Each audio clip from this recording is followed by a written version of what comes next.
My aunt hovered over Grandpa's hospital bed with a pen in her hand, barely hiding her excitement about moving him into a state facility so she could list his house by Monday. She thought she had full control of his assets, but she had no idea I was clutching the court-stamped document that was about to ruin her life.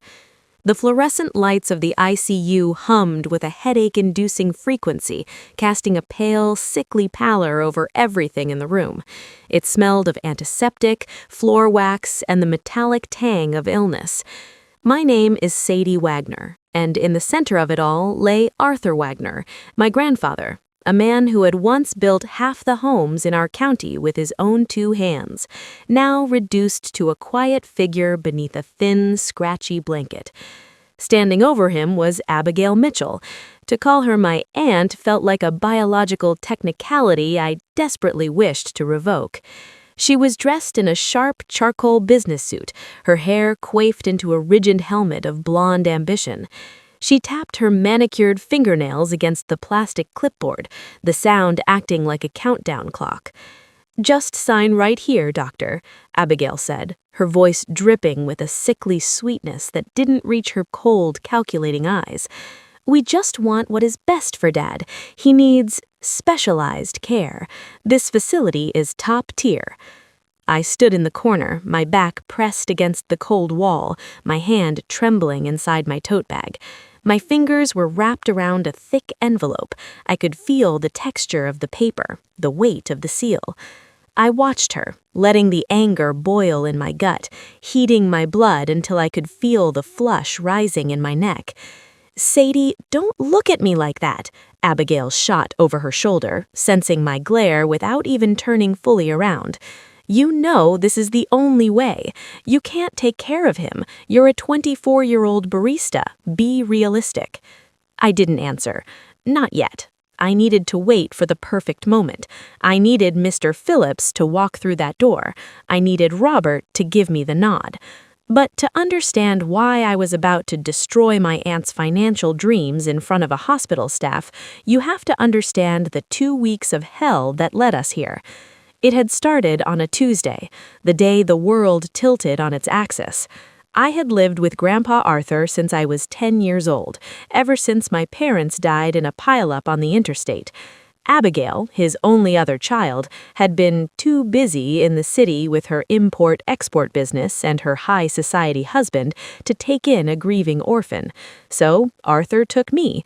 He was 65 then, already retired, but he dusted off his tool belt and built me a treehouse in the backyard of his Victorian on Elm Street. He learned how to braid hair. He went to every parent-teacher conference. He was my father, in every way that mattered. 2 weeks ago, I had come home from my shift at the coffee shop to find the front door open. That was the first sign. Grandpa was meticulous about security. I walked into the hallway, calling his name, my heart already hammering a frantic rhythm against my ribs. I found him in the kitchen. He had collapsed while trying to reach the sugar canister on the top shelf. A stroke. The next 48 hours were a blur of sirens, waiting rooms, and bad coffee that tasted like battery acid. That was when I called Robert Nguyen. Robert had been Grandpa's neighbor for 20 years, but he was more like an uncle to me. He was a retired combat medic who now ran a physical therapy clinic. When I found Grandpa, Robert was the first person I dialed after 911. He beat the ambulance to the house. "Sadie, breathe," Robert had told me in the ER waiting room, his large, calloused hand resting on my shaking shoulder. "Arthur is a bull. He's stubborn. He's not going to let a little thing like a blocked artery take him out." But the doctors were cautious. It was a severe stroke. Grandpa was alive, but his right side was paralyzed, and his speech was heavily impaired. He would need months of rehabilitation. He would need round-the-clock care. And that was when the shark smelled blood in the water. Abigail arrived on day 3. She swept into the hospital room like a weather system, bringing a cloud of expensive perfume and negative energy. She hadn't visited in 3 years. She hadn't called on his birthday. But the moment she heard he might not recover, she was there. "Oh, Daddy," she had cried, dabbing at dry eyes with a silk handkerchief. "Look at you." Grandpa was awake, his eyes groggy. When he saw her, he didn't smile. He looked confused, then wary. He tried to speak, but the words came out as a garbled slur. "Shh, don't try to talk," Abigail said, patting his hand with a condescension that made my skin crawl. "I'm here now. I'll handle everything." I stood on the other side of the bed. "Hi, Abigail," I said. She looked at me as if I were a piece of furniture she disliked. "Oh, Sadie, I suppose you've been doing your best." "I live with him, Abigail. I take care of him." "Well, clearly not very well if he's here," she snapped. The battle lines were drawn right then, but I didn't realize the scope of her plan until the following afternoon. I had gone back to the house to shower and change clothes. Robert had offered to stay with Grandpa so I could get a break. When I pulled into the driveway, I saw a sleek black sedan parked in front of the house. A woman in a blazer was walking around the perimeter of the property, taking photos with a tablet. I parked and slammed my car door. "Can I help you?" I called out. The woman looked up, startled. "Oh, hi. I'm with Prestige Realty. I was just getting some preliminary shots for the listing." The ground seemed to drop out from under me. "The listing? What listing?" "Ms. Mitchell called us. She said the owner is incapacitated and she's the power of attorney. She wants this on the market by the 1st of the month. Fast sale, cash only." I felt the blood drain from my face. This house wasn't just a pile of bricks. It was Grandpa's masterpiece. He had restored it himself. The hand-carved banisters, the custom crown molding, the garden he had planted for my grandmother. It was his soul, and it was my home. "You need to leave," I told the agent, my voice shaking. "This house is not for sale." The agent looked uncomfortable. "Look, honey, I don't want to get in the middle of a family dispute, but Ms. Mitchell was very clear. Get off the property," I screamed, surprising both of us. She scrambled into her sedan and sped off. I stood there in the driveway, shaking, staring at the house that Abigail wanted to turn into a liquidation check. I drove back to the hospital, speeding the whole way. When I burst into the room, Abigail was on her phone, looking at documents spread out on the rolling table. Robert was sitting in the corner, his arms crossed, looking furious. "What do you think you're doing?" I demanded, ignoring the nurse checking Grandpa's vitals. Abigail didn't even look up.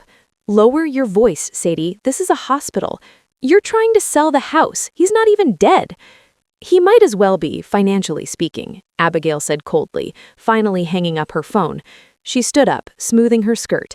"Look, the doctor says he needs 24-hour care. That costs money. Money he doesn't have in liquid assets.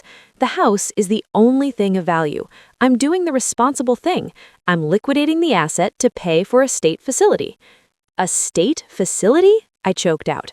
"You mean the one off Highway 9? The one that's been investigated for neglect twice in the last 5 years?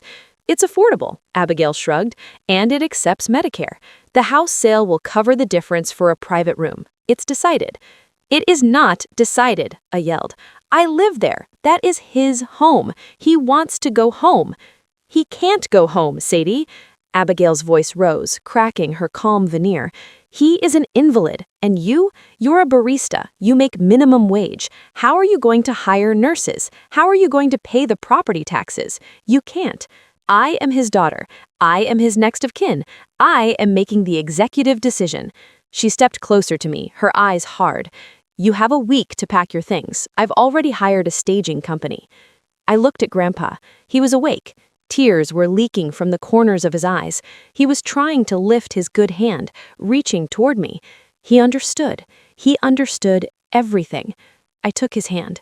"I won't let her, Grandpa. I promise." Abigail laughed, a dry, humorless sound. "You're a child, Sadie. You have no money, no power, and no legal standing. I'm doing you a favor, really. Now you can go find a cheap apartment and start your own life instead of leeching off him."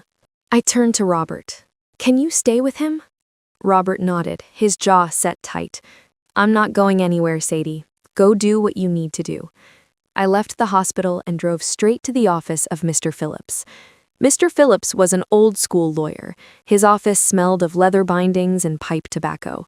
He had been Grandpa's lawyer for 40 years. He was also the man who had handled the paperwork when Grandpa adopted me. "Sadie," he said, ushering me in. "Robert called me. He told me what Abigail is up to." "She's trying to sell the house, Mr. Phillips. She wants to put him in that awful home on the highway. She says she's next of kin, so she has the power." Mr. Phillips sat down heavily behind his desk.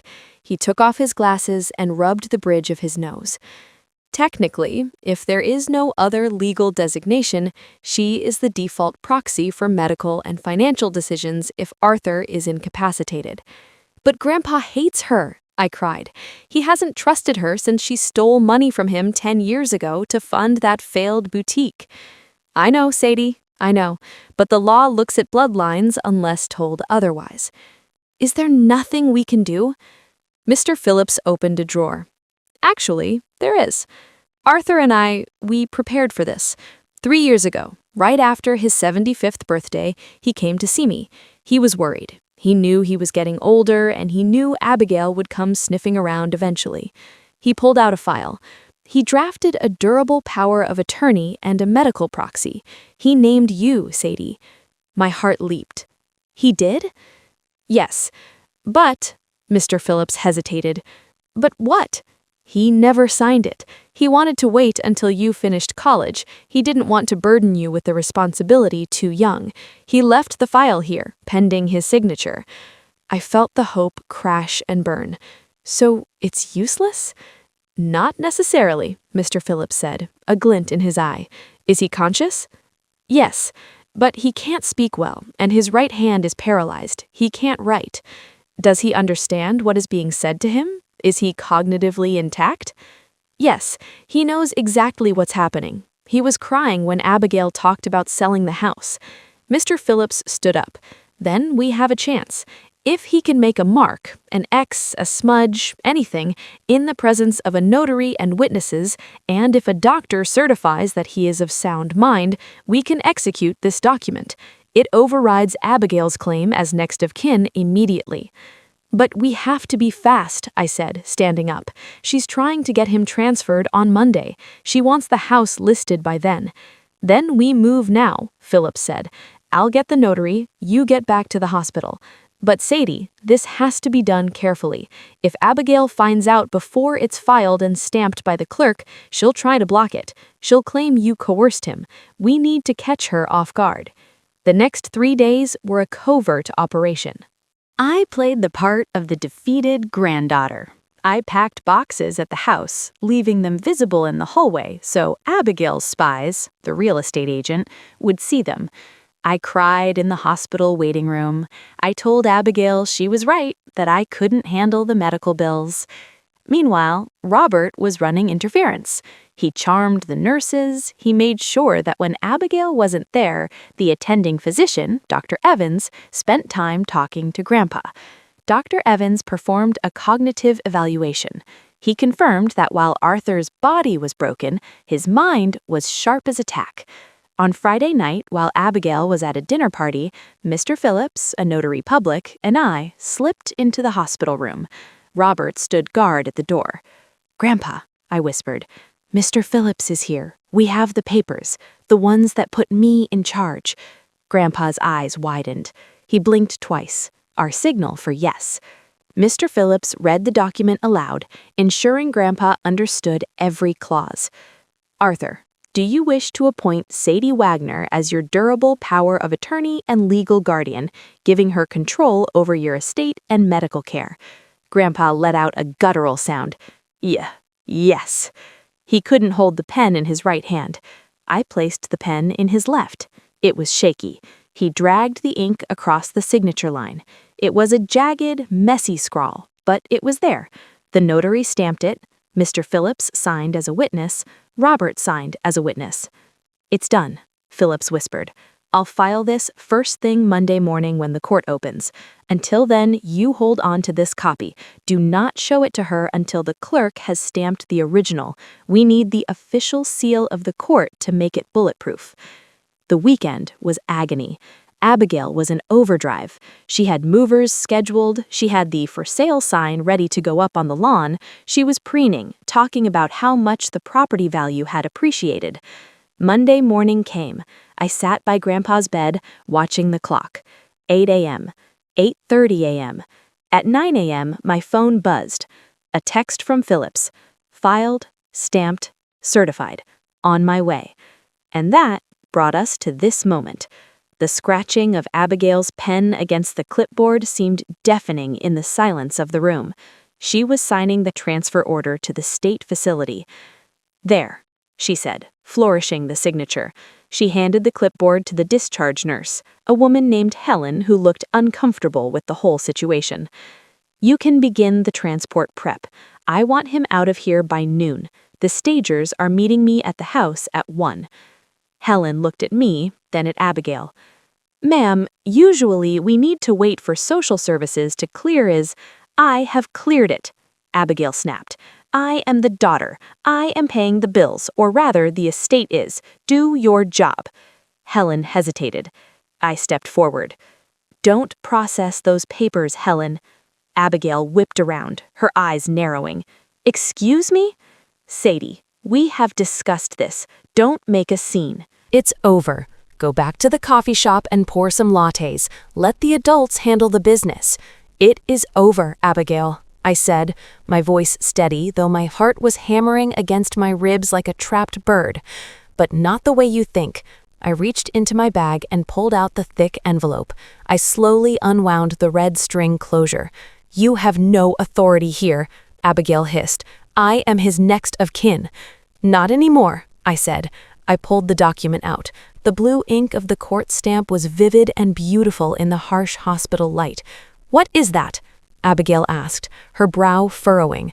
"This," I said, holding it up, "is a durable power of attorney and guardianship decree, signed by Arthur Wagner, witnessed by Robert Nguyen and Thomas Phillips, and filed with the county clerk at 9:05 a.m. this morning."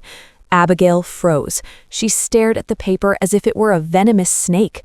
"Let me see that." She snatched it from my hand. Her eyes scanned the pages frantically. Her face went from pale to a mottled red. This is fake," she sputtered. "He can't sign anything. He had a stroke. He's incompetent." The door to the hospital room opened. Mr. Phillips walked in, carrying his briefcase, looking like a silver-haired shark in a pinstripe suit. "I assure you, Ms. Mitchell, it is very real," Phillips said, his voice baritone and smooth. "I have the competency evaluation from Dr. Evans attached as Exhibit B. Arthur is fully cogent, and he has made his choice." Abigail turned on Phillips. You senile old bat. You manipulated him. You guided his hand." "I did no such thing," Phillips said calmly, "and we have the notary's affidavit to prove it." Abigail crumpled the paper in her hand. "I'll contest this. I'll sue. You can't just steal my inheritance." And there it was, the truth. "It's not an inheritance, Abigail," I said, stepping into her space, "because he's not dead. He's your father, and you were going to throw him away like garbage just to get a payout." "I was doing what needed to be done," she screamed, losing all composure. "The house is a money pit. He's a vegetable." Suddenly, a sound cut through the room, a low, raspy sound. "No!" We all turned to the bed. Grandpa had pushed himself up on his left elbow. His face was twisted in concentration, the muscles of his jaw working hard. Robert stepped forward to support him, but Grandpa waved him off. He looked directly at Abigail. "Not bull," Grandpa slurred, the words heavy and difficult, but distinct. "Get out." Abigail gasped. She looked at her father, then at the paperwork, then at me. The walls were closing in. The nurses were staring. The doctor had stepped into the hallway and was watching. "But the listing," she whispered, more to herself than anyone else. "I already paid the deposit for the staging. I promised the buyers." "That sounds like a personal problem, Abigail," I said. Mr. Phillips stepped forward and gently took the crumpled document from her hand, smoothing it out. Miss Mitchell, as the legal representative for Mr. Wagner, Sadie has instructed me to inform you that you are no longer welcome at his residence. Furthermore, any attempt to enter the property or access his accounts will be met with a restraining order. Abigail looked around the room, searching for an ally. She found none. Robert was glaring at her with arms crossed. Helen, the nurse, looked smug. I looked defiant, and her father looked disappointed. That was the worst part, I think. He didn't look angry anymore. He just looked sad. "Fine," Abigail shrieked. She grabbed her purse. "Fine. You want to play nursemaid? Go ahead. Ruin your life. Change his diapers. Watch the money run out. Don't come crying to me when you're bankrupt." She spun on her heel and stormed out, her heels clicking violently against the linoleum. The door swung shut behind her, leaving a ringing silence in the room. For a moment, nobody moved. Then Grandpa let out a long, shuddering breath and fell back against the pillows. Robert was at his side instantly. "Easy, Arthur, easy. Blood pressure." Grandpa looked up at me. His eyes were wet. "Home?" he rasped. I walked to the bedside and took his good hand. It was warm and rough, the hand of a builder. "Yes, Grandpa," I said, tears finally spilling over my own cheeks. "We're going home." The aftermath wasn't a fairy tale. I want to be clear about that. It was hard work. Abigail didn't give up immediately. She sent threatening letters for a week. She tried to claim I was abusing the funds, but Mr. Phillips swatted her down with legal motions so fast she barely had time to blink. Once she realized the house sale was truly dead and that she might be on the hook for the realtor fees she'd prematurely authorized, she retreated to the city to lick her wounds. We haven't seen her since. Bringing Grandpa home was a logistical nightmare. I had to learn how to administer meds. I had to learn how to help him transfer from the wheelchair to the bed. But I wasn't alone. Robert was there every single day. He arranged for his clinic to handle Grandpa's PT at a discount. He came over for dinner every night, cooking healthy meals that Grandpa grumbled about but ate. And the house saved us. I didn't sell it, but I did get creative. It was a massive Victorian, far too big for just the two of us, especially with Grandpa unable to use the stairs. So, with Grandpa's permission and his supervision, I hired a contractor to convert the entire second floor into a separate luxury apartment. We rented it out to a young doctor from the hospital. The rent covered the property taxes and a good chunk of the home care costs. 3 months after the showdown in the hospital, on a warm Sunday afternoon, I was sitting on the back porch. The garden was in full bloom, a riot of hydrangeas and roses. Grandpa was in his wheelchair, but he was holding a trowel in his left hand. He was digging in a raised planter box Robert had built for him. His speech was better. Not perfect, but better. "Sadie," he called out. I looked up from my book. "Yeah, Grandpa?" "Water," he said, pointing to the hose. "Roses thirsty." I smiled and got up to turn on the spigot. He watched me for a moment, his eyes crinkling at the corners. "Good job," he said. "With the roses?" "No," he said, shaking his head. "With us." I looked at him, this man who had saved me when I was 10 and whom I had saved when I was 24. The circle was complete. The house wasn't just wood and stone, it was this. It was the dirt under his fingernails and the smell of the summer rain. "Thanks, Grandpa," I said. I looked down the driveway. Robert was pulling in, carrying a bag of groceries. Grandpa waved his trowel. Abigail had wanted to sell a building. She never understood that she was trying to sell a life, and that was something that wasn't on the market. I walked over to the roses and began to water them, watching the soil turn dark and rich, ready for new growth. We were going to be okay. We were home.